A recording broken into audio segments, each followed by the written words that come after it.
Hey, how's everybody doing? I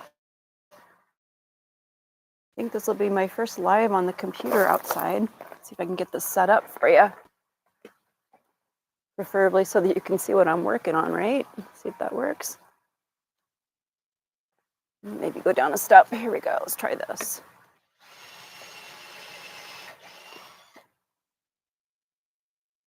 Okay, you can kind of see what I'm working on. I don't know if this is as good as I'd like it to be. You know what? Let's try this differently. Let's just forget this whole step stool thingy. Let's do it like this. See if this works.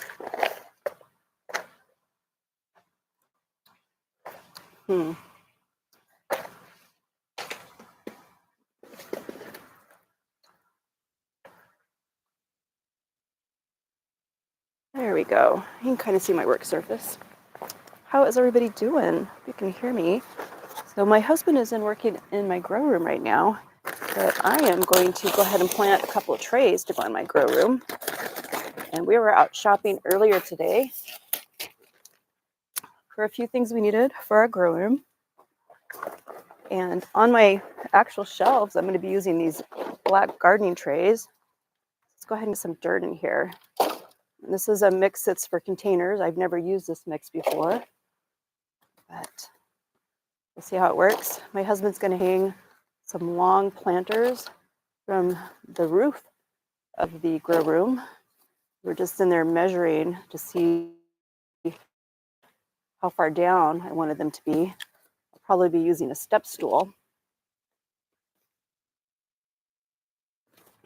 But I want to plant containers that'll be on the actual shelves while he's doing that. And we're going to do some companion planting. Is everybody familiar with companion planting? A lot of what I'm doing in this room is experimental. Actually, I had a greenhouse before, or we'll call it a growing room because it's better than a greenhouse. It actually has real walls and windows, it has outlets, has light. That's pretty cool. But something that I've really liked to grow that doesn't grow real well outside in our climate is zucchini. Now, granted, zucchini wouldn't grow outside right now in our climate, I don't think, anyway, just because our temperatures are starting to get quite a bit cooler. But it doesn't like, this is obviously a little worn out. Zucchini doesn't really like high heat and dry weather that I've found. Scoot up. We'll just work on one tray at a time. I think that's all you can see. So in particular, I've Googled that nasturtiums, radishes are companion plants for zucchinis. And I love radishes. And nasturtiums, the leaves and the flowers are edible. It's actually in the watercress family, so the leaves are really pretty tasty. And because of the lighting, I can't actually see if there's any comments, so I'll try when we're done with the video, I'll try to look and see if there's any comments or questions. Now, zucchinis, what I like about them for growing them in a grow room is they don't trellis, right? They don't vine all over the place. Maybe that's a better word for it. So they're going to be compact plants, but they actually are relatively big plants. So I'm only going to want to put 2 in this container. I mean, 2 is probably pushing it, but we'll do 2. And then I'm going to plant 4 nasturtium seeds, and then the rest I'm going to do radishes, right? I love radishes. And usually I can get some radishes during our winter and our spring, some in the fall if I manage to plant it right. But they don't grow here in the heat of the summer. It's just too hot. They don't like it. They just go right to seed. I mean, they will grow, but they just go to seed. I'm just going to break up these clumps and remove any sticks that are in here. Tell you, this is like one of my favorite things to do in the world. I really like being connected to my food, and I like knowing what's on my food too.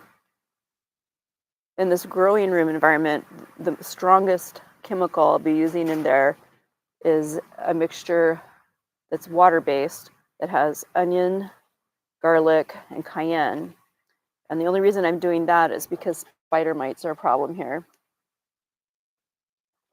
A little more dirt. I find that the soil compacts once you add water to it, so you're better off getting as much dirt in this tray as you can so that our plants have room for their root system. I didn't realize this, but radishes are actually considered a cruciferous vegetable, so that's pretty cool. For anybody out there trying to make sure you get sulfochlorophyll in your diet, and I think that should be anybody older, right?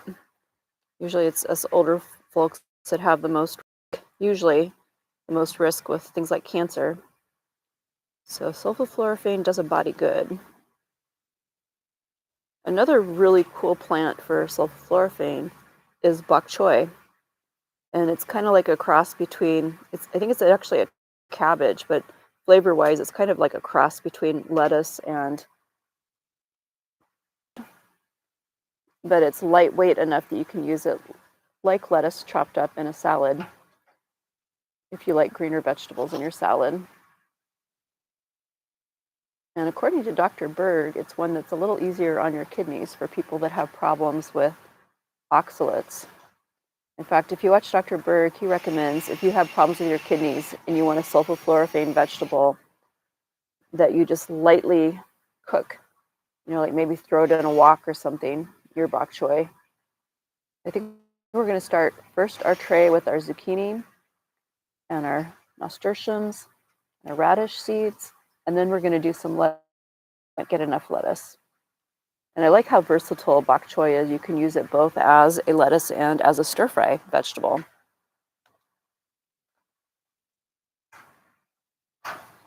Almost got enough dirt in here. And I'm just getting my hands dirty. My nails are pretty much trashed from all the cooking I've done during the holidays, so if they get a little dirty, it's not the end of the world. I'm feeling very connected to the planet right now, and I hope the rest of y'all are too. If not, find a way to get connected. There's things that you can actually grow with relatively low light too in a windowsill from inside. Make sure your window isn't heavily coated though. Like most of the windows that you're going to find here in the desert have a sunscreen like coating on them, and that just protects people's furniture from getting bleached out, right? Your flooring, your rugs. Probably blocks some of the heat too, but that looks pretty good. So we were just at one of my favorite stores here, and we picked up a few seeds. I don't know how many states have this store, but I actually didn't have any zucchini seeds. I've been through all my zucchini seeds.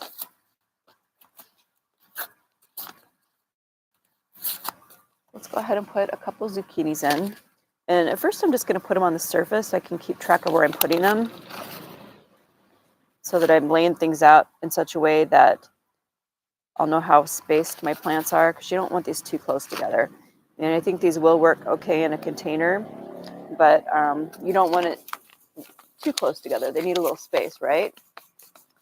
And then next, let's add some nasturtium seeds.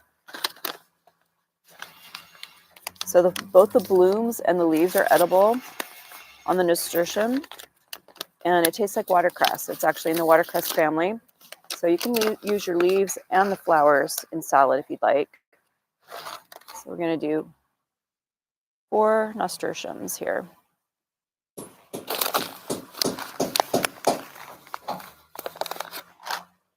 Then we're going to add radish. And these are actually some radish seed pods that I saved this year from the garden. I try to save seeds to the greatest extent possible.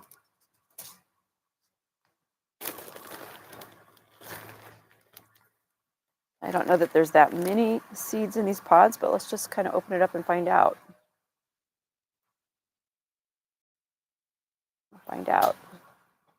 Oh, I've got quite a few in this. You see that? 4. We can work with that. All right, so let's just put maybe 3 between each seed on. And radish leaves are also edible.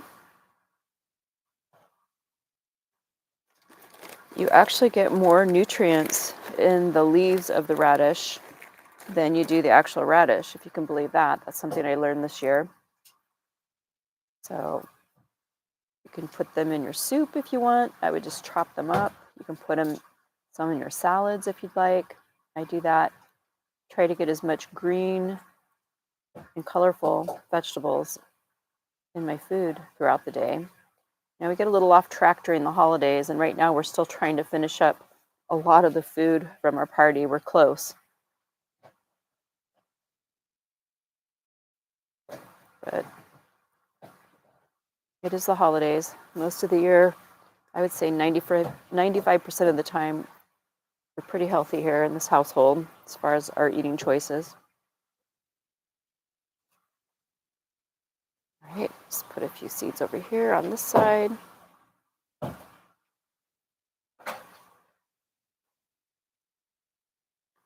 this is interesting. We're actually getting, looks like a mirror image on our video. And I guess everybody else already knew that, right? I've never really paid that close of attention until today. And then I'm just going to fill in with radish seeds all around the nasturtium and zucchini seeds, cracking these pods open as I go. Actually, let's do a few of them first. It's easier if you have more seeds when you do it, right? Go a little faster. You're probably like, why didn't she crack those seed pods before the video started? Well, I thought you might want to see what seed pods look like. Right now, I have some lettuce going to seed in the growing room, and I'm about ready to harvest those seeds. In fact, maybe we should plant some of those seeds today. We'll see. All right, let's put a few of these out.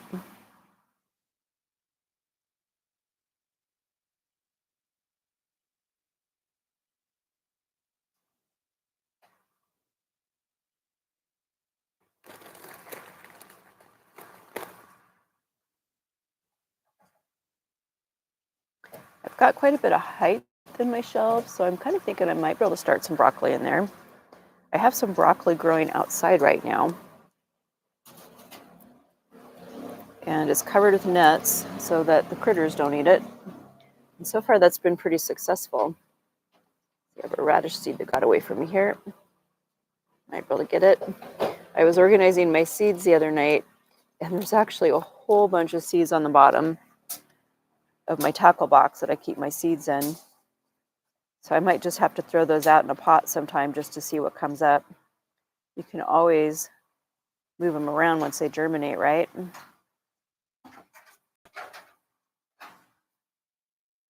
So some of the things we have going right now in our grow room are hot peppers. We have some poblano peppers, and we have some Thai chili peppers. And I actually just harvested some Thai chili peppers, and I'm dehydrating them in my oven. So I like to make curry. I'm going to make a curry here real soon.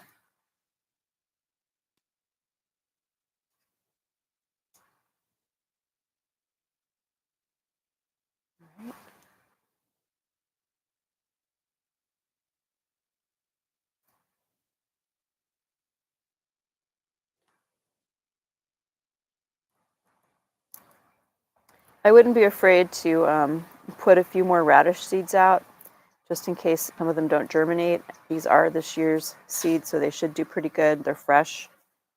But sometimes certain types of plants you don't have as good a germination with. So it's never be afraid to put more seeds, maybe 2 for every one that you want to grow, just in case they don't come up. You can always pull them, plant them someplace else. You hear my husband working in there. He's getting all my hanging pots. He's going to do 2 of them today anyway. He's putting in, bless you, hanging eye bolts from the ceiling. And then he's going to be drilling the sides of the container and running wire, heavy-duty wire underneath to support those, to make sure that they don't fall, right? because this dirt, when you get it wet, is actually pretty heavy.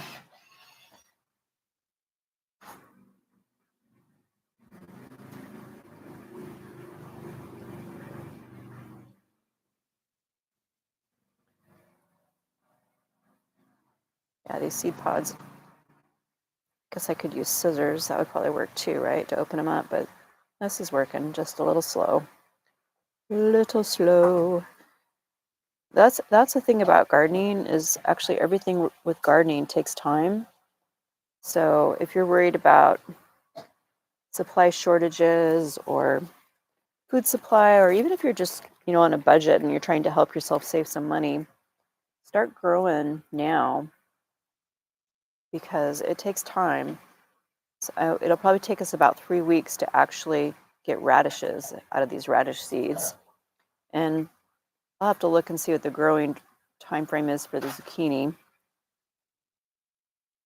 But eggplant, for example, those eggplant seeds from the time we have eggplants growing in the grow room that we brought inside from growing outdoors, those eggplants take 6 months from seeds to produce. So some things actually take quite a while, some things are pretty fast. Radishes are on the faster end. Lettuces are on the faster end. So anybody can get some radish and lettuce seed going pretty quickly, say for salad. But tomatoes, you're looking at a few months in most cases.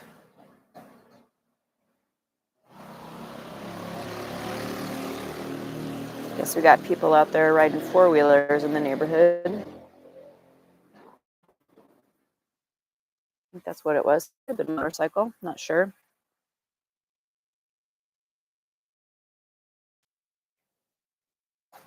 Anyway, the short of that was it takes time to get food to grow. So yeah, it's good to have seeds, but don't think you're just going to go throw some seeds out and instantly have food.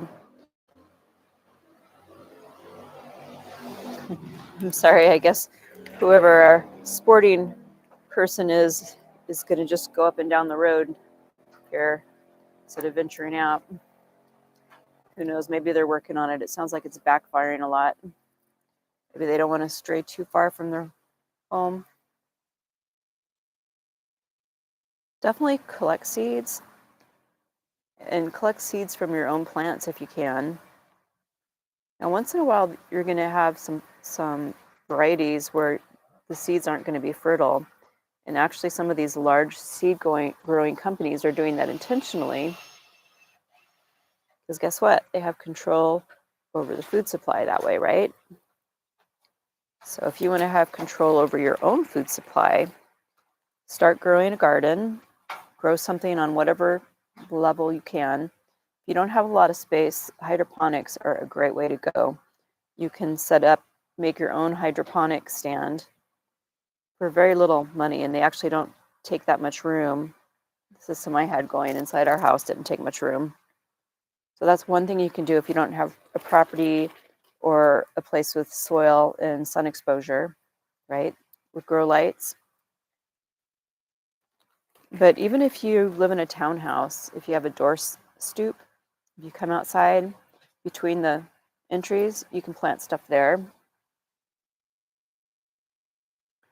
course, if you live in a community,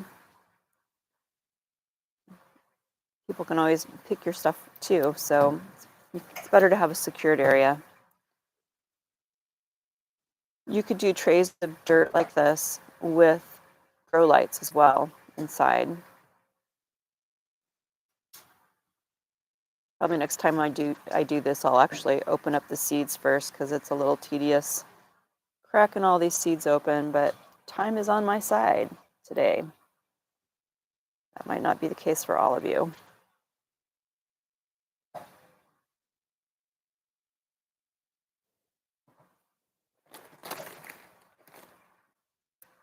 So we have zucchini seeds, nasturtium seeds, and we're adding radish seeds to these tray. And we're planting all these things together because they are companion plants. And that just means that the chemicals they emit from the roots are encouraging to the other plants, and possibly they may help deter pests planted in that combination too. A lot of times, companion plants deter pests, or they could be the bait for the pest as well. Hopefully we're not going to have too many pests in our growing room. I imagine we're probably going to have spider mice because we actually did end up with those inside. But that spray where you take an onion and chop it up, and a head of garlic, and about a teaspoon of cayenne pepper and a quart of water, you let it soak overnight, and then you use it to spray your plants. That is very effective for dealing with spider mice. I don't know that it kills them, but I don't think they like eating anything that's been sprayed with it. I had really good luck with that, both outside and then also on the hydroponic stands over this summer. Really made a world of difference.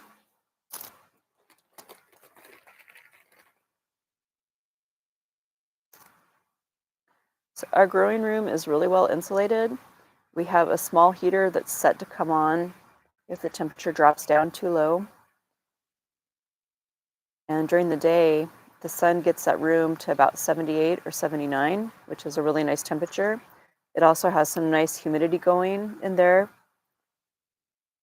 which is beneficial. I almost should leave one hydroponic tray going just for the benefit of having the humidity in that room, because it definitely made a difference. In fact, I might just do that. I might keep one stand hydroponic. I don't know. I'm going to have to think about that now. It's possible that just watering the soil will elevate the humidity in a closed space that's warm too. So it may not even matter. Because I know when I first put my eggplants from the outside, I instantly saw a bump up in humidity in the room when I watered it.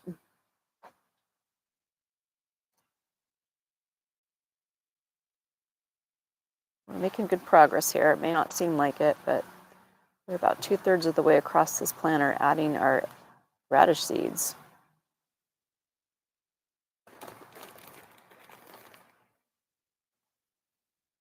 One of the things that I'm doing this year is I'm expanding my outdoor garden. I figured out that if I go out to the left of the house, that there's an area that gets a little more shade.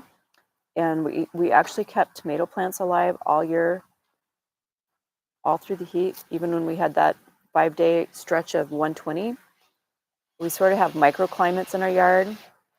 We have areas that we can grow in where they get the morning sun, and that's where most of my garden plants are. But this one side of the yard gets more shade, and so I'm expanding into that so that hopefully I can grow more outdoor tomatoes, like bigger ones. I found the Thornton especially good, and those are from the Baker Creek Seed Company. They sent that to me as free seed, which was really nice. I might try growing. There's some other tomatoes I would really love to grow. San Marzino is a great paste tomato, and Romano tomatoes, or wait, no, Roma tomatoes, sorry, I said that incorrectly. Roma tomatoes also have a lot of flavor to them. I don't know how big those get though, so I'll have to think about whether or not I could grow those hanging from the ceiling perhaps.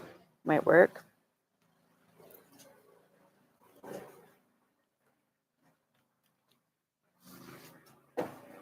See if there's anybody out there, any comments? Well, I see that Norton is sending me a notification. I don't know about the rest of y'all, but I'm kind of sick of Norton. I could even get rid of this here. Anybody got any suggestions on that? See the trees up there in the background? Isn't that nice? I love that. Move it around. All right, let's see. There's got to be a way to exit this. Let's try the mouse. There's my mouse. There it is. There we go.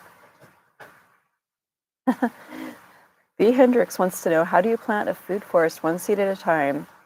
Well, I think you start on whatever scale you can, and literally it's one seed at a time. Thanks for asking. Any other questions out there? Comments?